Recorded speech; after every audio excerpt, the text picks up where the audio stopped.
One bad battery on a used EV can cost $35,000 to replace. One good one will outlast the rest of the car. Here are 10 things every EV buyer needs to know before signing. The kind of things the dealer hopes you never ask about. 1. The battery is the car. When you buy a gas car, you're buying an engine wrapped in a body. When you buy an EV, you're buying a battery wrapped in a body. That battery is 30 to 50% of what the car cost new, which means its condition matters more than anything else on the vehicle. EV batteries are designed to lose around 1 to 2% of range per year under normal use. That's not a defect, that's chemistry. The vast majority of used EVs on the market today are still sitting above 90% of original capacity, even at 5 or 6 years old. And the actual failure rate globally is around 2.5%, under 0.5% on anything built from 2022 onwards. So this is not a common problem, but it is a checkable one. Having looked at hundreds of these cars, the single best thing you can do is get an independent battery health report before you buy. In the US, Recurrent will pull a state of health estimate from the car's VIN. In the UK and Europe, a startup called Clearwatt does the same using app-based driving data. Specialist workshops can plug into the OBD port and pull a reading in under a minute. Whichever route you go, do not skip this step. And before you decide which battery to test, you need to know which brands are even worth your time. 2. Brand and country change everything. The gap between how different manufacturers build EVs is wider than most buyers realize, and knowing where each brand stands tells you what to focus on. German EVs from BMW, Mercedes, Audi, Porsche, and Volkswagen have excellent build quality and conservative battery buffers that protect long-term health. The trade-off is expensive out-of-warranty work. Tesla and the American brands, Rivian, Ford, GM, have improved dramatically on build quality, and Tesla has the most mature fast-charging network of any brand globally. Korean EVs from Hyundai, Kia, and Genesis are the best value play in the market right now.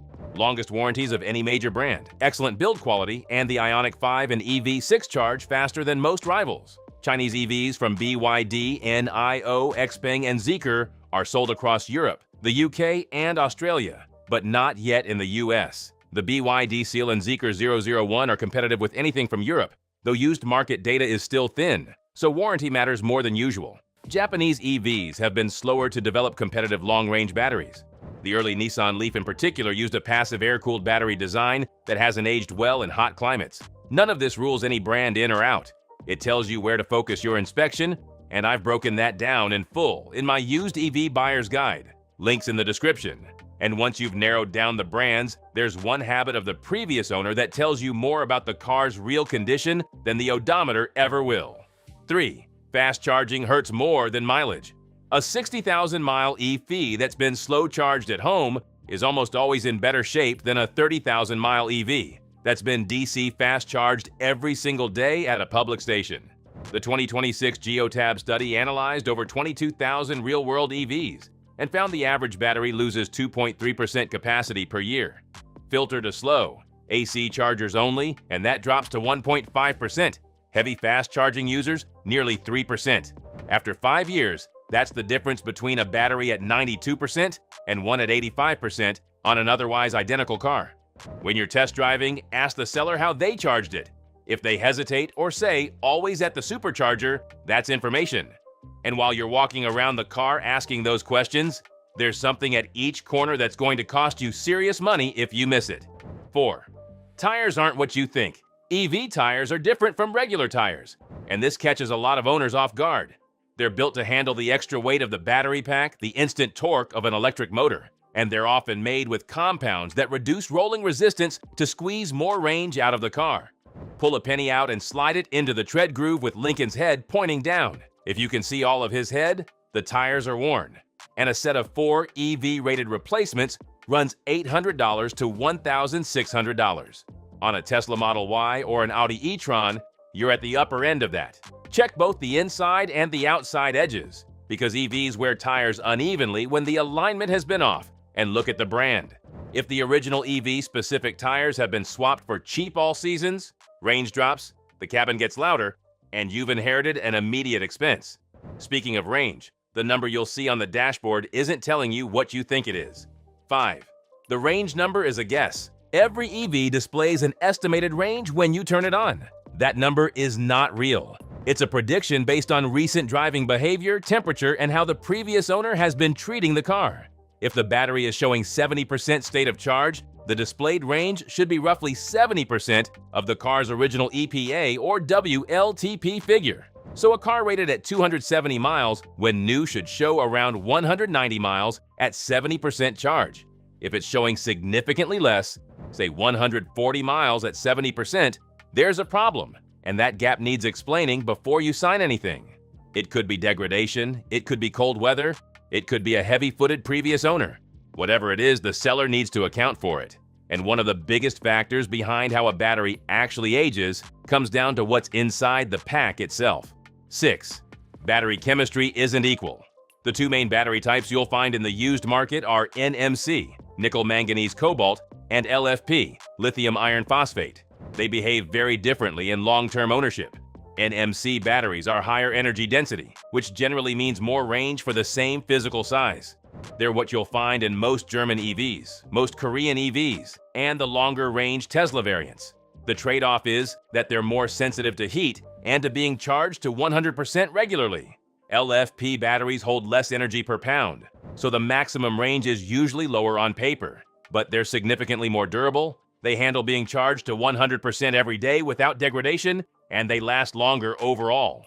You'll find LFP in the standard range Tesla Model 3 and Model Y, in most BYD vehicles, and increasingly in entry-level European and Korean models. If you have the choice in the used market, LFP is the safer long-term bet. The degradation curve is flatter and the chemistry is more forgiving of whatever charging habits the previous owner may or may not have followed. And speaking of charging, the setup at home matters just as much as the car itself. 7. Plan home charging before the car. Around 80% of EV charging happens at home, which is why the setup matters as much as the car itself. Get it right and you'll almost never use a public charger except on road trips. A standard household outlet, level 1 in the US, a 3-pin plug in Europe, adds 3 to 5 miles of range per hour. Fine for low-mileage drivers, but daily commuters need to step up to a level 2 home charger. Level 2 pulls 7 to 11 kilowatts and adds 25 to 40 miles per hour. So even a fully drained battery is back to 100% by morning. Installation in the US typically runs $500 to $2,500, depending on how far your electrical panel is from your parking spot and whether you need a panel upgrade. In the UK and EU, it's broadly similar, though government grants can knock a meaningful chunk off the cost. If you're in an apartment without dedicated parking, plan around public fast charging near home or work. Plenty of EV owners do this successfully, but check the charging map in your area before you commit to a specific car. When you do get behind the wheel for a test drive, the lack of engine noise reveals everything. 8. EVs are quiet, and that's useful. Without an engine masking the noise, EVs reveal every other sound the car makes. Use that on a test drive. Radio off. Different surfaces if you can. Smooth tarmac and coarse asphalt at minimum. A few sounds are completely normal. A high-pitched whine from the motor under acceleration is just the inverter doing its job. A faint hum from the battery cooling system when you stop is the thermal management running. What you do not want to hear is clunking from the suspension, rattling from the doors or dashboard, or any grinding or scraping from the wheels. EVs are heavy and they chew through suspension components faster than gas cars, especially if the previous owner hit a lot of potholes. A noisy suspension on a 3-year-old EV is a sign of expensive work ahead. And once the car checks out, there's one piece of paperwork that quietly decides how protected you actually are. 9. The warranty has a catch. Every modern EV sold globally comes with a battery warranty that runs at least 8 years or 100,000 miles. Some manufacturers go further. Hyundai and Kia offer 10 years and 100,000 miles in the US on the Ioniq 5 and EV6, and Tesla covers the Model 3 and Model Y battery for 8 years and up to 120,000 miles. Sounds generous on paper. Here's the catch. Most of these warranties only cover the battery if it drops below 70% of its original capacity. So if your battery is sitting at 72%, it's technically performing within spec, even though you've lost nearly a third of your usable range. The other thing to check is whether the warranty transfers. Most do, but some manufacturers have restrictions on private sales or require official paperwork to be filed within a certain window of the sale. And once you've got the car, the warranty, and the charging sorted, there's one last thing that can knock thousands off the price, if you know where to look. 10. Know your tax credits cold. The federal EV tax credits in the U.S. ended on September 30th, 2025. The $7,500 new EV credit and the $4,000 used EV credit were both killed off when the One Big Beautiful Bill Act became law in July 2025. If you bought before that cutoff, you can still claim it on your 2025 return. If you're buying in 2026, that money is gone. But that doesn't mean there's nothing left. There are 3 things still worth chasing. First, the federal home EV charger credit is still active through June 30th, 2026. It covers 30% of the cost of buying and installing a Level 2 home charger, up to $1,000. If you're going electric and you need a charger, do it before that deadline. Second, state and local incentives are now where the real money is. Colorado offers up to $5,000 in state credits on new EVs. California's Clean Vehicle Rebate Project can be worth up to $7,500 for income-qualified buyers. New York's Drive Clean Rebate is up to $2,000. Illinois, Oregon, Maine, New Jersey, and Maryland all run their own active programs. Check your state energy office and your local utility.